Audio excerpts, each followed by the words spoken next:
Is there a solution that you can see to the issues that men are facing in the sort of modern world, where suicide rates are through the roof, loneliness, depression? Look, the solution for men is always going to be the same, which is to be better, to do better, to work harder, to learn skills, to grow, to develop, to look for mentors, to look for guidance, and to do things. It's always going to be the way. Like I said, no one's coming to save you.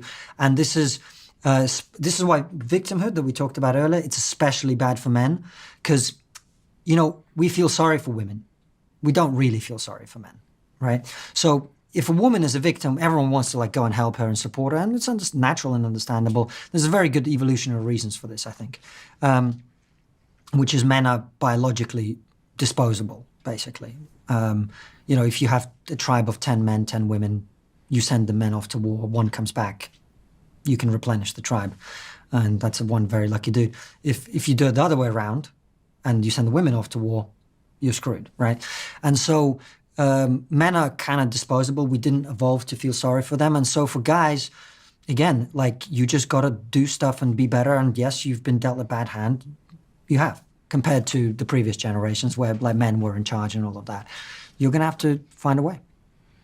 And wokeism and sort of, I guess, political correctness and cancel culture and all these things are much of the weapons that are used to put men in those situations, you would argue. Yeah.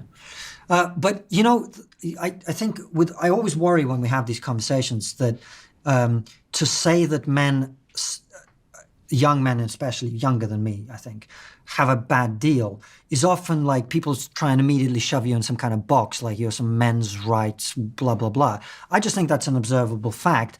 And the reason I think it's important is that men and women need to work together. Mm-hmm. Men and women have had to work together for the entire history of human existence. One of the terrible things about wokeness is that it creates these divisions between men and women. Men are this, women are that. And you see the response to that from the aggressive masculine side now. Women are all this and women are all that. Actually, the thing that men and women really need, more than anything, is each other. They need to work together. That operates at the level of your relationship with your girlfriend, my wife, but broader society too. We have different skill sets. We are naturally inclined towards different things. We have to find ways to work together better. And so when one side suffers, there was a time when women were treated very badly. A lot of them. That wasn't good.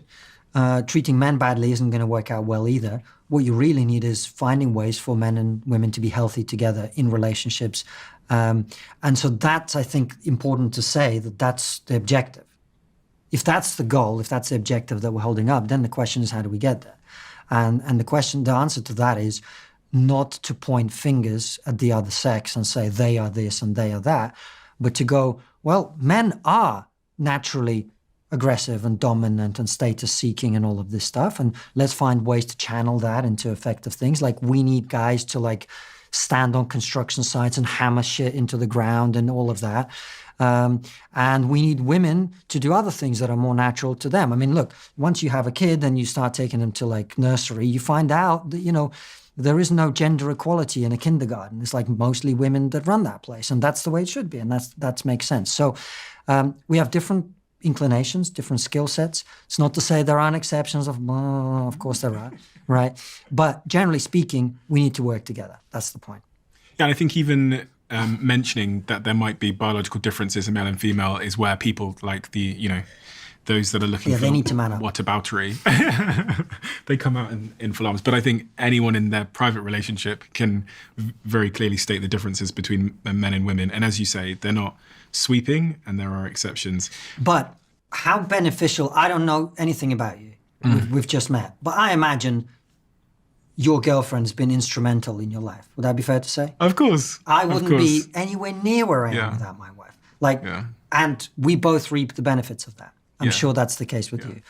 That's how it's supposed to work, on an individual level and at the level of society. Holding each other up, filling in gaps. The first time, I remember, something, when I was young, when I was about 20, full of testosterone, I remember watching my mum resolve a conflict with a joke and a smile.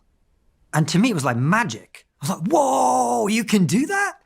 And then that was a helpful thing for me to learn, But in my masculine boarding school kind of environment, you'd never do that, right? It was all about who can like win and fight and dominate and whatever. We're useful to each other. We can learn from each other.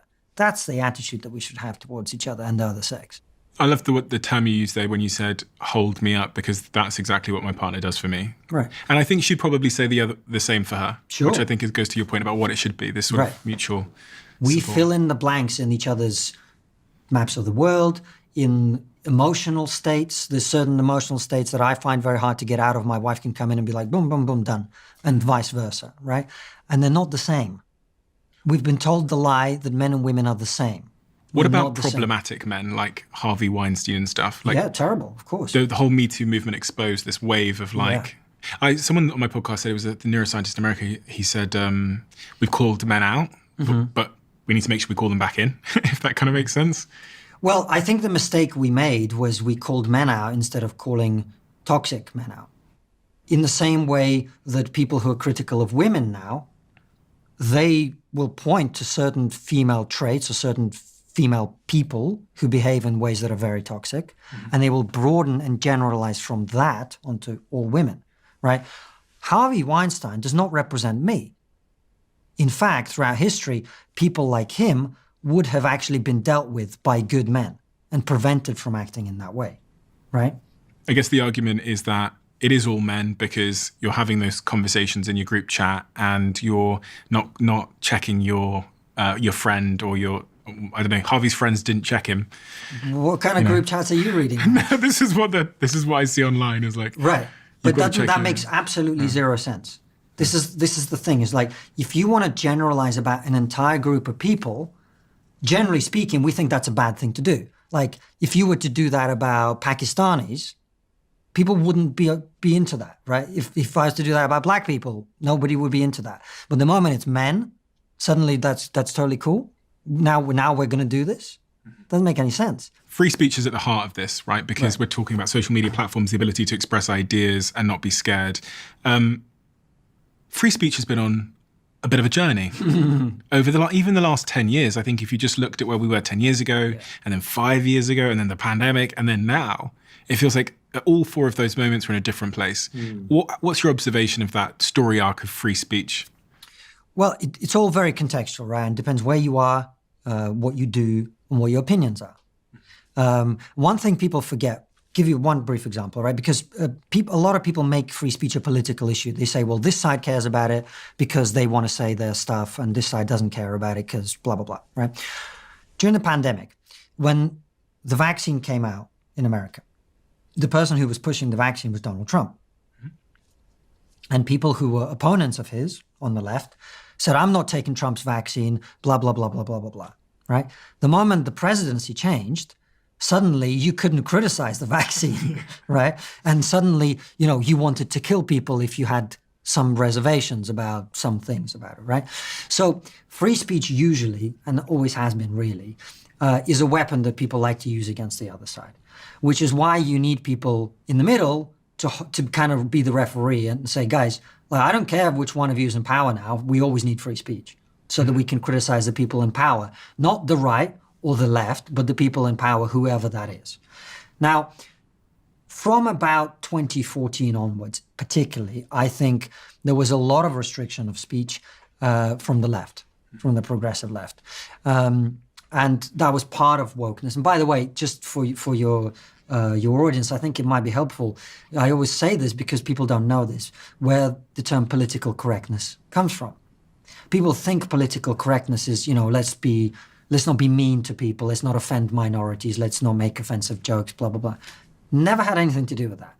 Political correctness was invented in the Soviet Union by communists so that they could say to critics of the communist regime, well, comrade, what you're saying may be factually correct, but it's politically incorrect, and therefore you should shut up. In other words, it's inconvenient to the party line of the day. And that's how political correctness is used always. It's about preventing you from expressing a dissenting opinion. So from 2016 onwards, you saw lots of that, especially on social media, because the kind of progressive left had a lock on all of those institutions. Facebook, Twitter, Instagram, we can go down the full list. They pandered. I'm not saying the people who ran them were themselves necessarily woke, but they pandered and appeased that fringe who said, you can't say that, that's hate speech, you can't say that, that's blah, blah, blah. And during the pandemic, we saw real restrictions on it. I understand why. The pandemic killed a hell of a lot of people. There was a hell of a lot of lies being told by people of all different sides.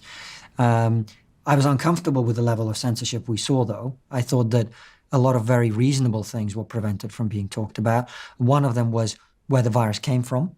We now know with almost certainly it came from a lab in China due to almost certainly gain-of-function research. Matt Ridley, for example, he's in the House of Lords in the UK, so he's not some fringe random guy. Wrote a whole book with a Chinese scientist, Alina Chan, I think her name is. We've had him on the show to talk about this.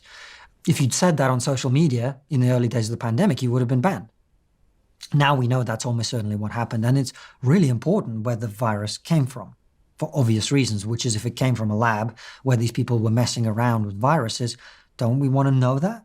Because it could happen again, right? So the restriction of free speech is dangerous for all sorts of reasons.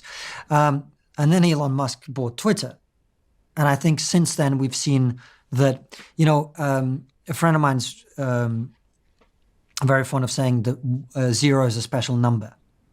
And what he means by that is when you control every single media outlet in the world of that type, social media, you are able to censor everything. But the moment one of those outlets is not controlled by you, censorship becomes pointless because people can go to the other platform and see the things for themselves, right? Which is one of the reasons Mark Zuckerberg has come out recently and said that they were wrong to ban Donald Trump from Facebook and Instagram, and they were wrong to suppress the Hunter Biden laptop story and all of that kind of stuff, and that they wouldn't do so again. Because now that there is a platform where that censorship is not happening, he looks kind of bad in this whole thing, right? So I think Elon buying Twitter and opening up the range of conversations has had some very positive effects. It's also had some negative effects, undoubtedly. And that is a thing that, I think a great engineer like Elon will hopefully fine-tune over time. What is the negatives of? Well, look, the amount of horrific shit that people say on there now has increased exponentially, undoubtedly, right? And the answer to that might not be that they need to be banned or censored. It might be what he said originally. He talked about freedom of speech, but not freedom of reach. Like, maybe, my view as someone from a Jewish background is I don't want people being banned from social media for being anti-Semitic. But should they be promoted actively on social media for being anti-Semitic? Should we flood the internet with that? Maybe not. Maybe they can say what they want, but maybe it shouldn't be to the broadest possible audience or whatever it looks like, right? I don't think we want a space where people are encouraged to be hateful, and it sometimes does feel like that on social media. One of the big problems is, of course, anonymity, right? It's like that windscreen effect in the car. You get in your car, someone cuts you up in traffic, the things you do and say are not the things you would say to someone face to face.